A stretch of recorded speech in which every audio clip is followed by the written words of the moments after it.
जयशंकर प्रसाद द्वारा लिखा हुआ पाठ ममता का व्याख्या। पहला सर्ग रोहतास दुर्ग से अंत था तक का है। सर्वप्रथम हम इस गद्यांश की संदर्भ लिखेंगे जो इस प्रकार होगा। प्रस्तुत गद्य अवतरण हिंदी साहित्य के सुप्रसिद्ध कवि, उपन्यासकार, नाटककार, कहानीकार जयशंकर प्रसाद द्वारा रचित कहानी ममता की अवतरित है। यह कहानी हमारी पाठ्य पुस्तक गद्य संकलन में संकलित की गई है, जिसमें ममता नायिका के बारे के स्वाभिमान के बारे में वर्णन किया गया है। इसके उपरांत हम प्रसंग लिखेंगे जो इस प्रकार होगा। प्रस्तुत पंक्तियों में बाल विधवा ममता के करुण व्याथा को चित्रित किया गया है, जो कहानी का प्रारंभ करते हुए प्रसाद जी कहते हैं।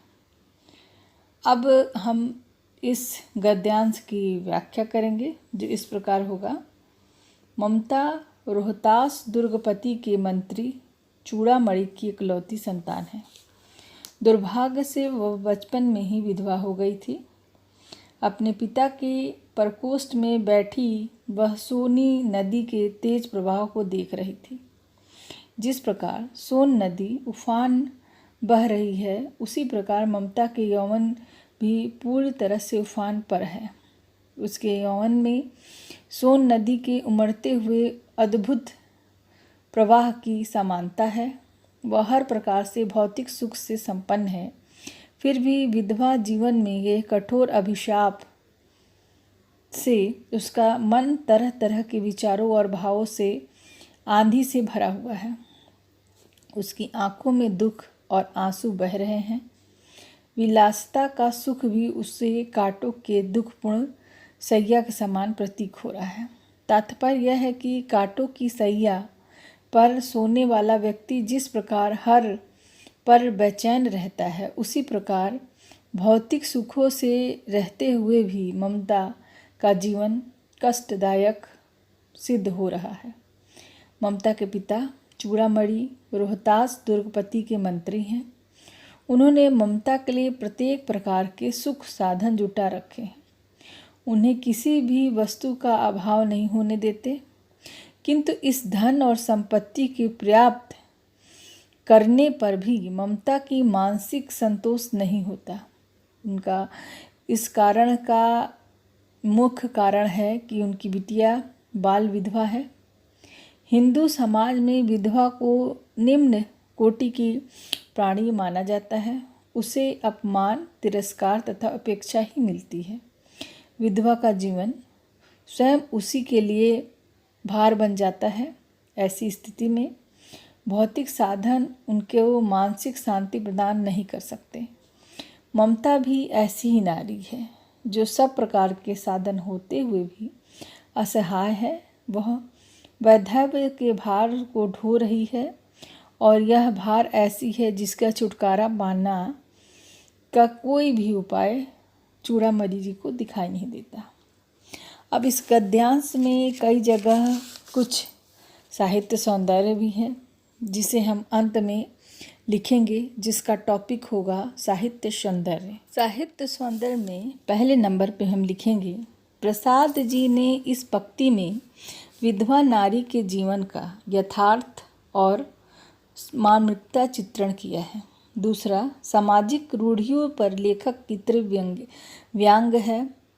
तीसरा, सांसारिक अथवा भौतिक सुख किसी को भी मानसिक शांति नहीं दे सकता। लेखक ने सही ही मनोवैज्ञानिक सत्यता पर प्रकाश डाला है। वहीं उनकी भाषा शैली संस्कृतनिष्ठ तथा सूक्ति प्रधान है, और शैली भावात्मक और काव्यात्मक है।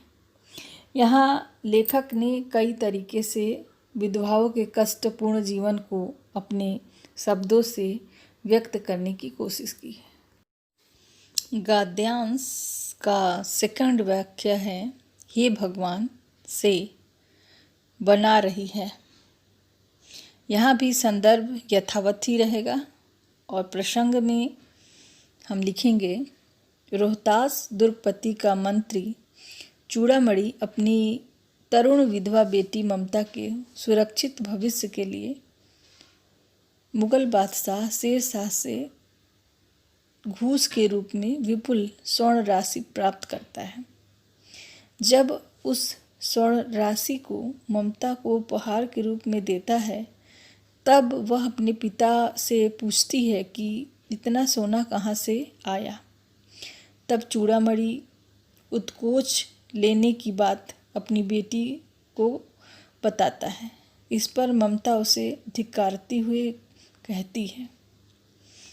आगे हम इसी गद्यांश की व्याख्या करेंगे, जो कि इस प्रकार है।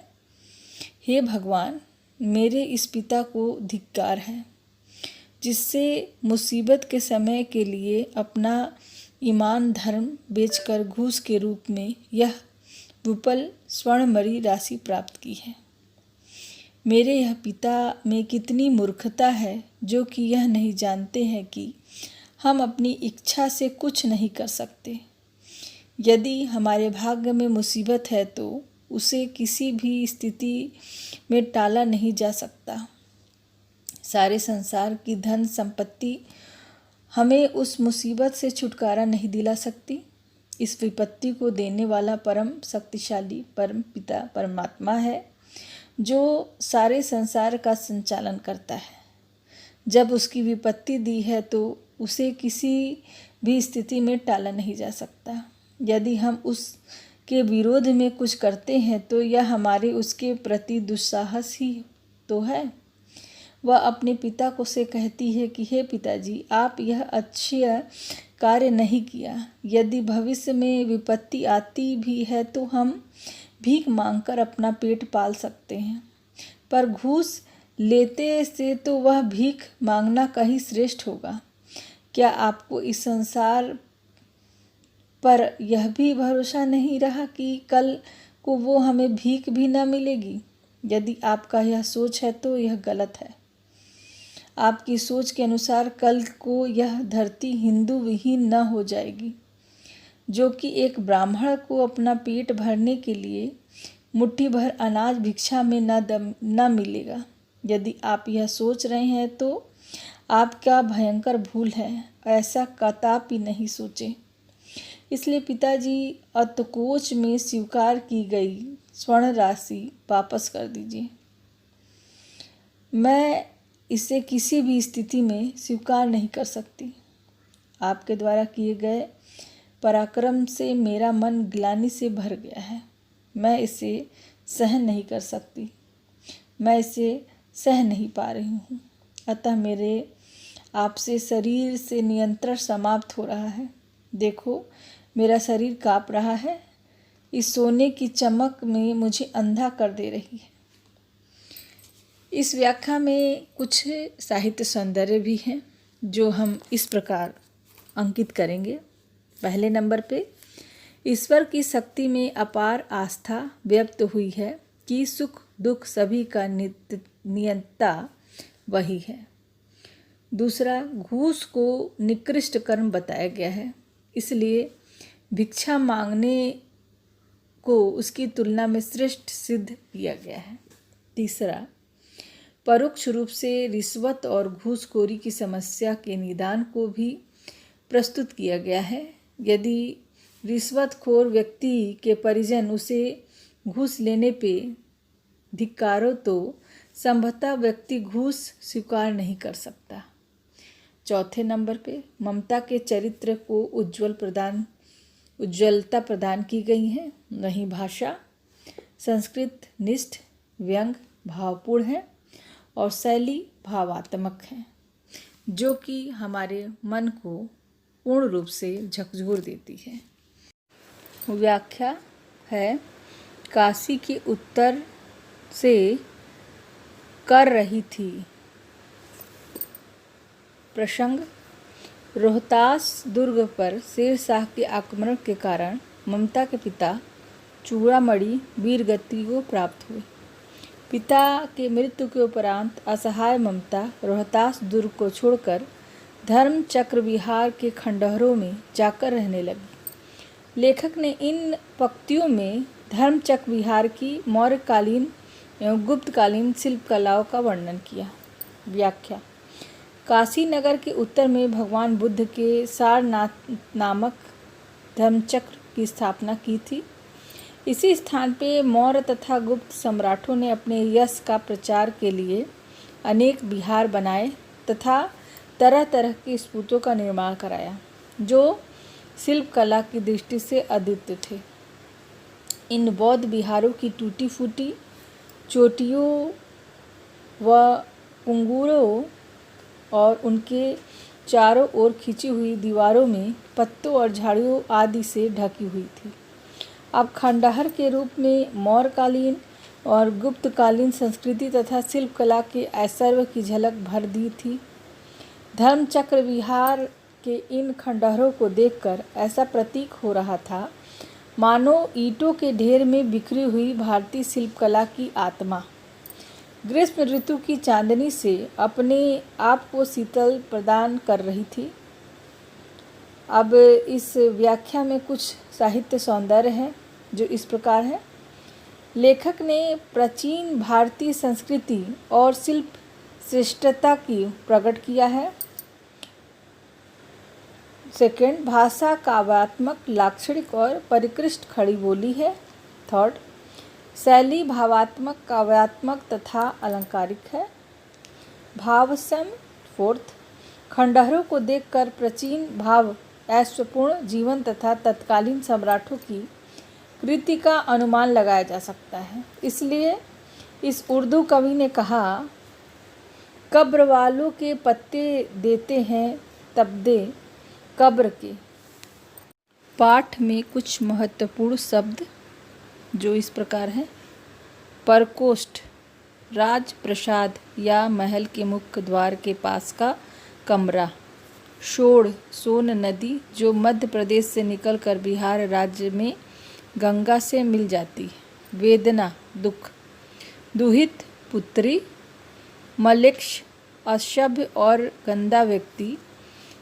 प्राचीन और मध्य युग में विदेशियों के लिए प्रयुक्त शब्द विदेशी। उत्कोच, घूस या रिश्वत। तोरण, किले का मुख्य फाटक। धर्मचक्र, महात्मा बुद्ध का धर्म शिक्षा रूपी चक्र। विहार, बौद्ध भिक्षुकों का आश्रय। गुल्म, झाड़ी। प्राचीर, प्रकोष्ठ, चार दीवारी। चौसा युद्ध, शेर शाह और हुमायूं के बीच 1536 ईस्वी में बिहार के चौसा नामक स्थान पर हुई लड़ाई। ब्रह्मांड, संपूर्ण सृष्टि। वंशधर, जो किसी वंश से उत्पन्न हो। वंशज। मृददाव, हिरणों को रहने का स्थान वाराणसी के निकट। इसी स्थान को बुद्ध देव ने अपने धर्म चक्र का परिवर्तन किया था। अब इसका नाम सारनाथ है। उपकर्म, कार्यक्रम, तैयारी। जीर्ण, कंकाल, वृद्ध शरीर।